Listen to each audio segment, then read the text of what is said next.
गगन मंडल से उतरे सदगुरु सत्य कबीर, जलज माही पोढ़न कियो सब पीरन के पीर। सर्व सृष्टि के रचनहार कबीर परमात्मा चारों युगों में इस धरा पर आते हैं और आम साधारण व्यक्ति की तरह लीला करते हुए मानव समाज को सद्भक्ति मार्ग देकर चले जाते हैं। आज से लगभग 600 वर्ष पूर्व कलयुग में अपने वास्तविक नाम कबीर नाम से सतलोक से चलकर कबीर प्रभु जी काशी के लहरतारा नामक तालाब में एक कमल के फूल पर सन 1398 ईस्वी संवत 1455 में ज्येष्ठ मास की पूर्णिमा को ब्रह्म मुहूर्त में प्रकट हुए थे। उन्हें नीमा और नीरू नाम के जुलाहा दंपत्ति ने पाला था। बात 1403 ईस्वी की है, जब कबीर प्रभु जी 5 वर्ष के थे।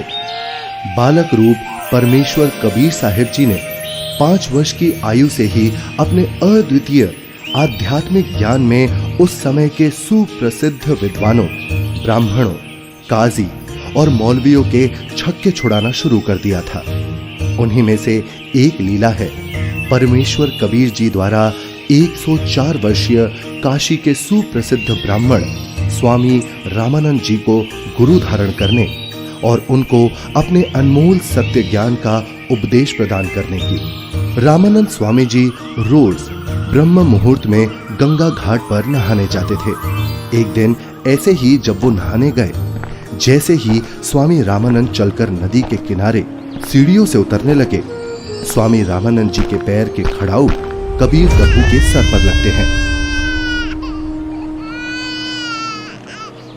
बालक कबीर जोर जोर से रोने लगे। रामानंद जी के चेहरे के भाव बदलकर चिंता वाले हो गए। वो नीचे की तरफ झुके। जैसे ही रामानंद जी झुकते हैं, उनकी गले की कंठी, जो कि एक तुलसी के मनके की होती है, पौड़ी पर बैठे कबीर जी के गले में डल जाती है और स्वामी रामानंद जी रोते हुए बालक रूप में परमेश्वर के सर पर हाथ सहलाते हुए बोलते हैं, ये क्या अनर्थ कर दिया मैंने। रो मत बेटा, राम राम बोलो। राम राम। राम राम कहने से सब दुख दूर हो जाएंगे। ये बच्चा जरूर अपने माँ बाप से बिछड़कर यहाँ आ गया है। ऐसा करता हूँ, स्नान करने के पश्चात इसे आश्रम ले चलता हूँ और फिर इसके माता पिता के बारे में पता करता हूँ।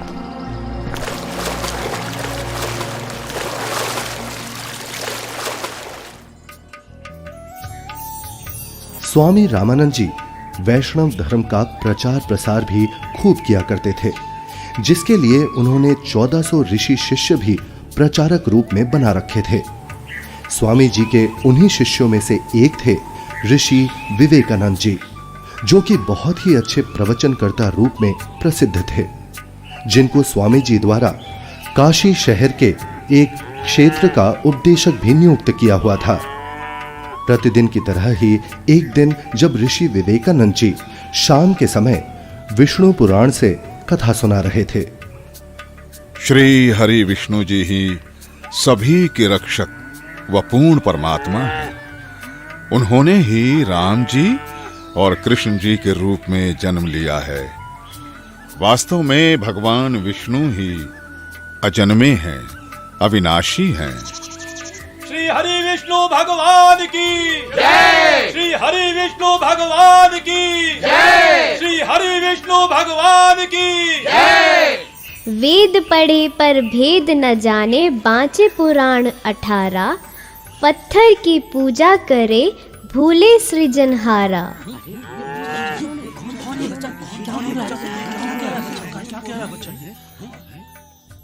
हे ऋषिवर, भगवान विष्णु अजन्मे और अविनाशी नहीं है।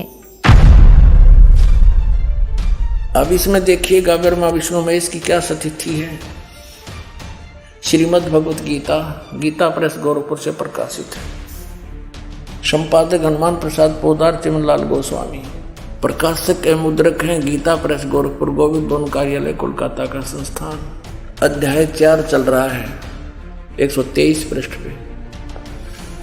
भगवान विष्णु अपनी माता दुर्गा की स्तुति कर रहे हैं, तुम शुद्ध स्वरूपा हो, ये सारा संसार तुम इसे उद्भासित हो रहा है। मैं ब्रह्मा और शंकर हम सभी तुम्हारी कृपा से विद्यमान हैं। हमारा आविर्भाव माने जन्म और तिरोभाव माने मृत्यु हुआ करता है। हमारा तो जन्म और मृत्यु होता है, केवल तुम ही नित्य हो, जगत जननी हो, प्रकृति और सनातनी देवी हो। अब इसका क्या अर्थ है? ब्रह्मा विष्णु महेश नाशवान है, इनकी जन्म मृत्यु होती है। हे ऋषिवर, भगवान विष्णु अजन्मे और अविनाशी नहीं है। शिव पुराण में लिखा है कि निराकार परमात्मा आकार में आया। वे सदा शिव काल रूपी ब्रह्म कहलाया।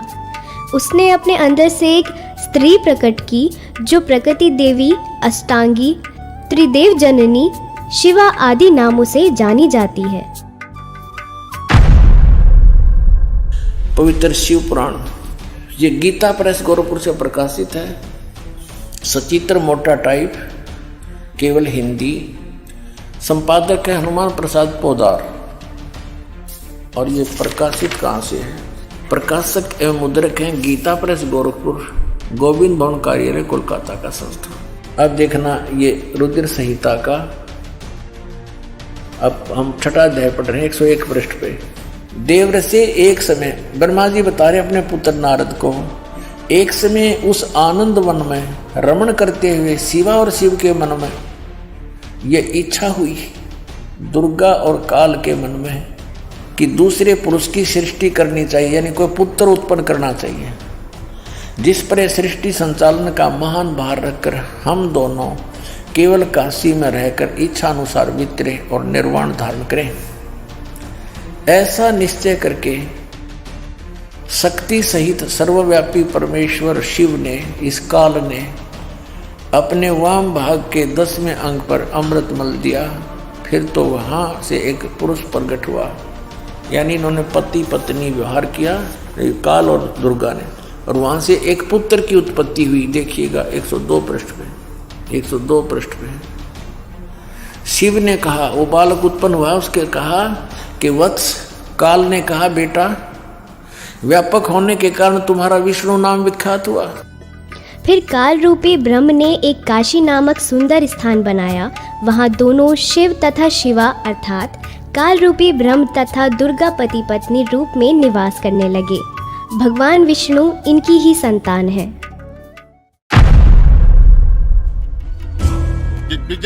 ये सब झूठ बोल रहा है। और ये सब छोड़, तू ये बता तू कौन है, किस जाति का है, गुरु कौन है तेरा? ये तो जुलाहा है, नीमा नीरू का पुत्र है। हे ब्राह्मण, मेरे गुरु भी वही है जो आपके गुरु हैं। अच्छा, तुझे पता भी है मेरे गुरुदेव कौन है? मेरे गुरुदेव स्वामी श्री श्री 1008 स्वामी रामानंद जी महाराज हैं। जी पंडित जी, मेरे गुरुजी भी स्वामी रामानंद जी ही हैं। झूठ, सरासर झूठ। देखो भाइयों, ये जुलाहा सरेआम झूठ बोल रहा है। मेरे गुरुजी तेरे जैसे अछूत के दर्शन भी नहीं करते। शिष्य बनाना तो बहुत दूर की बात है। कल सुबह तुझे गुरुजी के समक्ष पेश करूंगा। दूध का दूध, पानी का पानी हो जाएगा। गुरुदेव तुम्हें स्वयं दंड देंगे। मेरे गुरु का नाम मिट्टी में मिलाता है। तुम भी आना भाइयों, देखना अपनी आंखों से। इस कबीर जुलाहे का झूठ कल सबके सामने आ जाएगा। हाँ, हम सब आएंगे, हम सब आएंगे, हम सब आएंगे।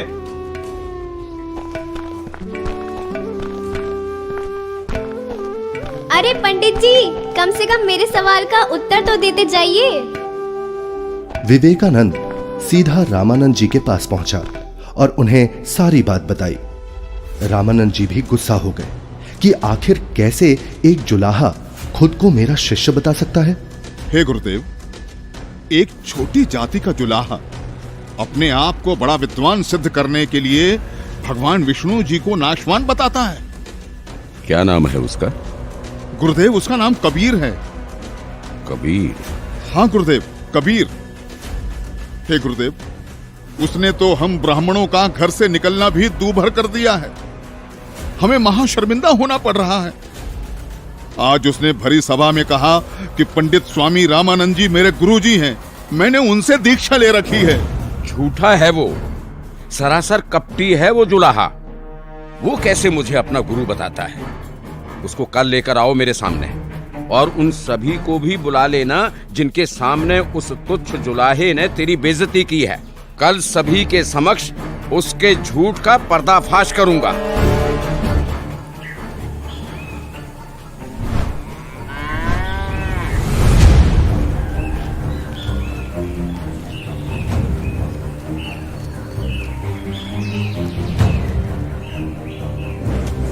नीरू जुलाहे का घर कहाँ है?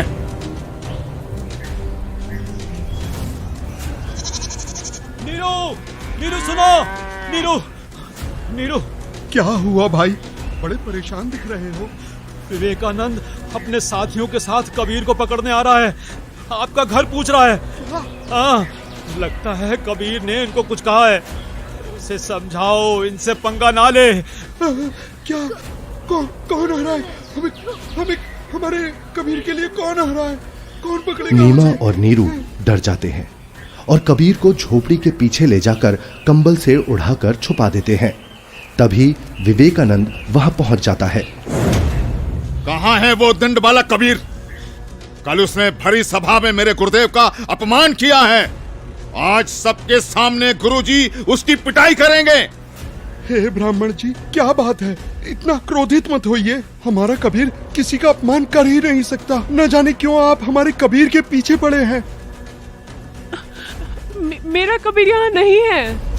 अच्छा, अभी पता चल जाएगा। तोड़ डालो इसकी झोपड़ी को और ढूंढ कर निकालो उस अधर्मी कबीर को। रुक जाइए, हम हाथ जोड़ते हैं। हमारे कबीर में कुछ नहीं। घर में घुसकर विवेकानंद और उसके शिष्य तोड़ फोड़ करने लगते हैं तो कबीर प्रभु जी से नहीं रहा जाता। वो सामने आ जाते हैं। छोड़ो यहाँ, सब कुछ तोड़ फोड़ दो, सब कुछ। ये विवेकानंद ब्राह्मण, मैं यहाँ हूँ, झोपड़ी के पीछे। झोपड़ी के पीछे? पकड़ो उसे। पकड़ो। विवेकानंद उन्हें बंदी बना लेता है। फिर जब नीमा और नीरू कबीर प्रभु को बचाने की कोशिश करते हैं तो विवेकानंद उन्हें धक्का मारता है और हिंसा करते हुए कबीर प्रभु को रामानंद जी के पास ले जाता है। विवेकानंद और साथ आए शिष्य बालक को छुड़ाने के लिए बीच में आए नीरू और नीमा के ऊपर भी हाथ उठाते हैं।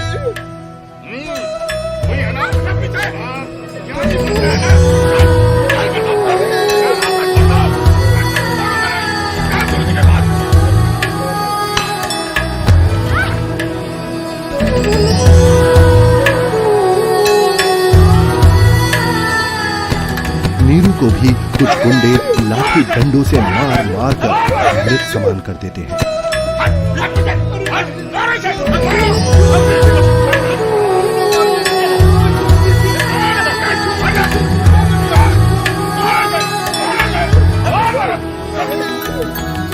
साच कहू जग मार ही, या झूठ कही ना जाई हो। साच न पूरा पावते, ये झूठे जगपति आई हो। एक तरफ विवेकानंद कबीर प्रभु जी को पकड़कर रामानंद जी के पास ला रहा था और दूसरी तरफ रामानंद जी ने अपनी कुटिया के बाहर एक बड़ा सा पर्दा लगवा दिया जिससे रामानंद जी की नजर शूद्र पर ना पड़े। हे स्वामी, आपके आदेश के अनुसार पर्दा लगवा दिया है जिससे कबीर की नजर आप पर ना पड़े। कबीर को इस पर्दे के पीछे ही खड़ा किया है। मारो इसे, इसने हमारे गुरुदेव का अपमान किया है। मारो, हमारे ईश्वर की निंदा की है इसने। मारो इसको, मारो इसे, मारो। शांत शांत शांत। आप सभी शांत रहें। गुरुजी खुद ही इस अधर्मी को सजा देंगे। कौन है तू जुलाहे? मैं सतलोक का निवासी हूँ, अजन्मा अविनाशी हूँ, पूर्ण ब्रह्म परमेश्वर हूँ। मेरा नाम कबीर देव है। ये सृष्टि मुझ पर ही आश्रित है। तू हाड़ मांस का बना मुसलमान के टुकड़ों पर पलने वाला नीच जुलाहा जाति का बालक है। तू खुद को परमात्मा कहता है। सत्य यही है कि मैं ही सर्वशक्तिमान परमेश्वर हूँ और आप ही मेरे गुरुजी हैं। आप मुझे अपशब्द कह रहे हैं तो भी मुझे आनंद आ रहा है गुरुदेव। तू ऐसे नहीं मानेगा ना जुलाहे। तू थोड़ी देर प्रतीक्षा कर, मैं पहले पूजा कर लेता हूँ, फिर तुझे देखूंगा।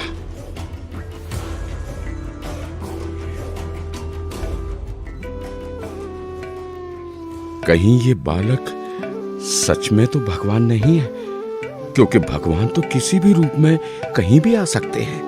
कहीं मुझसे कोई गलती ना हो जाए। अपनी पूजा साधना के बाद सोच समझ के बात करूंगा। 104 वर्ष के रामानंद, जो कि सालों से ध्यान कर रहे थे, वो ध्यान करते हुए ही ध्यान में ही भगवान की काल्पनिक छवि बनाते और उनकी पूजा करते। लेकिन उस दिन ध्यान में कुछ अलग हुआ। स्वामी जी कल्पना में खड़े होते हैं और श्रद्धा से नंगे पैरों जाकर गंगा से जल लेकर आए और ठाकुर जी के वस्त्र उतारे, फिर स्नान करवाया तथा नए वस्त्र पहना दिए, तिलक लगाया और भगवान के सर पर मुकुट रख दिया। तब पास में रखी कंठी पर ध्यान गया और कल्पना में ही बोले, हे भगवान, आज तो कंठी डालना ही भूल गया। फिर कंठी उठाकर मुकुट के ऊपर से डालने लगे, लेकिन माला मुकुट में फंस गई। अब स्वामी जी चिंतित हो गए और कल्पना में ही सोच रहे हैं, हे भगवान, आज ये आपके दास के साथ क्या बनी?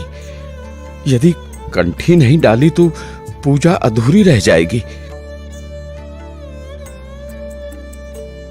और अब यदि मुकुट उतार दिया तो पूजा खंडित हो जाएगी। आज से पहले ऐसी गलती कभी नहीं बनी थी। हे प्रभु, आज क्या गलती बन गई मुझ पापी से? आज का तो मेरा सारा दिन ही व्यर्थ गया। जब स्वामी जी मन ही मन में व्याकुल हो रहे थे और अपने आप को कोस रहे थे, तब परमेश्वर कबीर साहिब जी पर्दे के पीछे से बोले, हे स्वामी जी, चिंता मत कीजिए, इस माला की गांठ खोल दीजिए और फिर ठाकुर जी के गले में डालकर इस माला को बांध दीजिए, फिर आपको मुकुट उतारना नहीं पड़ेगा। स्वामी रामानंद जी ने जब कबीर साहिब जी की पर्दे के पीछे से आवाज सुनी तो उन्हें एकदम झटका सा लगा। वो एकदम आंखें खोलकर चौंक जाते हैं और मन ही मन विचार करते हैं कि हे भगवान, ये क्या? यहाँ ना तो कोई मूर्ति है और ना कोई माला। मैं तो काल्पनिक पूजा कर रहा था और मेरे मन में चल रही इस काल्पनिक क्रिया को इस बालक ने कैसे जान लिया? ये कोई साधारण बालक नहीं हो सकता। मेरे इस भजन क्रिया को तो केवल भगवान ही जान सकता है। ये तो साक्षात भगवान है। आपने तो मेरे मन की बात बता दी। आप तो स्वयं भगवान आए हो। आप कोई साधारण बालक नहीं हो। हाँ, आप कोई साधारण बालक नहीं हो। फिर स्वामी जी को महसूस हुआ कि बालक कबीर के शरीर में कहीं हड्डियां तो महसूस हो ही नहीं रही। तभी वो बालक कबीर को सीने से हटाकर उनके हाथ पैर यानी शरीर को दबा दबा कर देखने लगे। हे भगवान, आपका शरीर तो बहुत कोमल है, जैसे रुई हो। आपके शरीर की तुलना में मेरा तो पत्थर जैसा शरीर है। स्वामी जी क्या कर रहे हैं? स्वामी जी ने शूद्र को गले लगाया। क्या कर रहे हैं स्वामी जी? लगता है कि बुढ़ापे में गुरुजी का दिमाग हिल गया है, जो शूद्र को गले से लगा लिया। हे भगवान, अगर आपकी आज्ञा हो तो मेरी कुछ शंका है। कैसी शंका गुरुदेव? हे भगवान, एक बात समझ नहीं आई। आपने झूठ क्यों बोला? कैसा झूठ स्वामी जी?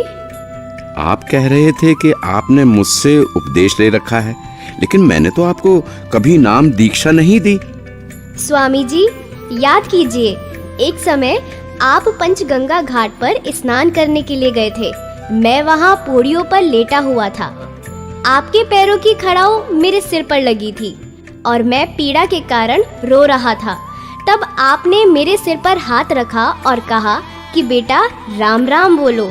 तो स्वामी जी, आप मेरे गुरु बन गए और मैं आपका शिष्य। मेरा तो उद्देश्य ही वहां पर आपसे दीक्षा लेना था। हाँ, अब याद आया। परंतु वो तो बहुत छोटा बच्चा था। वो देखिए स्वामी जी, क्या मैं ऐसा था? स्वामी जी ने जिधर बालक कबीर जी इशारा कर रहे थे, उधर 2.5 वर्ष के उसी बालक को चारपाई पर लेटा देख चौंक जाते हैं और बार बार कभी 5 वर्ष के रूप में खड़े परमात्मा को देखते हैं तो कभी 2.5 वर्ष वाले रूप को। फिर आंखें मल मल कर देखते हैं कि कहीं आंखें धोखा तो नहीं खा रही। इतने में 2.5 वर्ष वाला बालक चारपाई से हवा में उड़ा और 5 वर्षीय बालक के रूप में खड़े कबीर साहिब जी में समा गया और 5 वर्ष वाले बालक के रूप में कबीर साहिब जी वहीं खड़े हैं। मेरा संशय मिट गया। आप ही पूर्ण ब्रह्म हैं, हे परमेश्वर। आपको हम कैसे पहचाने? आप किस जाति में उत्पन्न तथा कैसी वेशभूषा में खड़े हैं? कैसे एक छोटे से बालक के रूप में धोती कुर्ता पहने जुलाहा जाति शूद्र वर्ण में उत्पन्न हुए हैं दाता? हे मालिक, हम तुच्छ बुद्धि जीव आपको कैसे पहचाने? अपने इस अनजान बालक की गलती क्षमा करना प्रभु। ऐसा मत कहिए स्वामी जी, आप मेरे गुरुदेव हैं और मैं आपका शिष्य। नहीं भगवान, मैंने आपको पहचान लिया है। भगवान, आपके बच्चे की कुछ और शंकाएं हैं जिनका निवारण चाहता हूँ, यदि आपकी आज्ञा हो तो। हाँ स्वामी जी, बोलो, आपकी क्या शंकाएं हैं? हे कबीर देव, मैं अपने शिष्यों को राम नाम जाप करने को नहीं देता। यदि आपने मुझसे दीक्षा ली है तो आप मुझे वो मंत्र बताइए जो मैं अपने शिष्यों को देता हूँ। स्वामी जी, आप ओम नाम जाप करने को देते हो। आपने जो मंत्र बताया ये तो सही है, लेकिन एक शंका और है, कृपया उसका भी समाधान कीजिए। पूछिए गुरुदेव जी। मैं जिसे शिष्य बनाता हूँ उसे एक चिन्ह देता हूँ, वो आपके पास नहीं है। हे गुरुदेव, आप एक तुलसी की कंठी माला देते हो गले में पहनने के लिए। ये देखो गुरुदेव, उस दिन पंचगंगा घाट पर आपने ही तो अपने गले से निकालकर ये कंठी मेरे गले में पहनाई थी। ये सारी लीलाएं देखकर वह बालक रूप में खड़े कबीर परमात्मा की बातें सुनकर स्वामी रामानंद जी समझ गए कि ये कोई साधारण बालक नहीं है। उसके बाद कबीर परमात्मा ने स्वामी रामानंद जी को अपने उसी 5 वर्ष के बालक के रूप में अपने साथ यमलोक, स्वर्गलोक, विष्णुलोक, शिवलोक और फिर अंत में सतलोक में ले जाते हैं। ये सतलोक है। सतलोक में नूरी आत्माएं घूमती हुई, सफेद वृक्ष, सफेद फल, फूल, महल, दूधों की नदियां दिखती हैं, हीरे मोतियों के चमकीले पहाड़, सफेद वस्त्रों में मोतियों की माला पहने आत्माएं सतलोक में घूमती हुई। फिर वो दोनों एक बड़े से गुंबद नुमा महल के अंदर सतलोक में भगवान के पास पहुंच जाते हैं। सतलोक में पूर्ण परमात्मा कबीर जी एक गुंबद में एक ऊंचे सिंहासन पर विराजमान दिखते हैं। दोनों उस सिंहासन पर बैठे परमात्मा को प्रणाम करते हैं। अब बालक रूपधारी कबीर देव उस सिंहासन के पास जाते हैं और सिंहासन पर बैठे अपने अन्य रूप पर चंवर करते हैं। ऐसा देखकर रामानंद जी सोचते हैं, इसका मतलब कबीर देव जी इस सिंहासन पर बैठे सच्चे परमात्मा के सेवक हैं। तभी सिंहासन पर विराजमान तेजोमय परमात्मा सिंहासन से उठकर खड़े हो गए और कबीर देव जी के सामने हाथ जोड़कर कबीर देव जी को बैठने का आग्रह करने लगे। बालक रूप में कबीर परमात्मा सिंहासन पर बैठ गए और पहले सिंहासन पर बैठे परमात्मा बालक कबीर को चंवर करने लगे। रामानंद जी प्रभु के सामने हाथ जोड़कर खड़े रहे। तभी फिर तेजोमय परमात्मा एक प्रकाश पुंज में बदल गया और फिर वो उस बालक कबीर जी के शरीर में समा गया। अब बालक कबीर जी का शरीर भी उतना ही तेजोमय हो गया जितना कि पहले सिंहासन पर बैठे परमात्मा का था।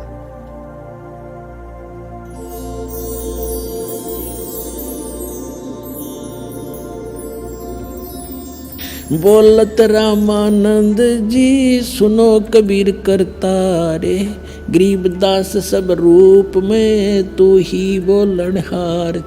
दोहू ठोर है एक तू बया एक से दो, गरीबदास हम कारणे तुम आए हो मगजो। तुम साहेब तुम संत हो और तुम सतगुरु तुम हंस, गरीबदास तुम रूप बिना और न दूजा अंश। हे परमात्मा, आप जी स्वयं ही दोनों स्थानों पर लीला कर रहे हो। आप ही निज ब्रह्म पूर्ण ब्रह्म हो। तीनों लोकों में प्रवेश करके सबका धारण पोषण करते हो। मैंने आपका वो सनातन परम धाम आंखों देख लिया है। आप ही परमेश्वर हो, आप ही सतगुरु तथा आप ही तत्वदर्शी संत हो, और आप ही हंस अर्थात अच्छे बुरे को भिन्न भिन्न करने वाले सच्चे भक्त भी हो। मैं आपका भक्त, आप मेरे गुरु जी। स्वामी जी, आप मेरे गुरुजी ही बने रहो। मैं आपका शिष्य हूँ। ये गुरु परंपरा बनाए रखने के लिए अति आवश्यक है, नहीं तो भविष्य में संत भक्त कहा करेंगे कि गुरु बनाने की कोई आवश्यकता नहीं है। कबीर ने कौन सा गुरु बनाया था? इसलिए स्वामी जी, संसार की दृष्टि में आप मेरे गुरुजी की भूमिका कीजिए तथा वास्तव में जो साधना की विधि मैं बताऊं, आप वैसे भक्ति कीजिए। ठीक है परमात्मा, जैसी आपकी आज्ञा। इस प्रकार परमेश्वर कबीर जी ने 5 वर्ष की आयु में ही 104 वर्ष के ब्राह्मण को तत्व ज्ञान से परिचित कराया और गुरु परंपरा को बनाए रखने के लिए कबीर साहिब जी ने स्वामी रामानंद जी को अपना गुरु बनाया। यह अनमोल ज्ञान जगत गुरु तत्वदर्शी संत रामपाल जी महाराज के सत्संग प्रवचनों से संग्रह किया गया है। संपूर्ण आध्यात्मिक ज्ञान प्राप्त करने के लिए अवश्य सुनिए जगत गुरु तत्वदर्शी संत रामपाल जी महाराज जी मंगल प्रवचन।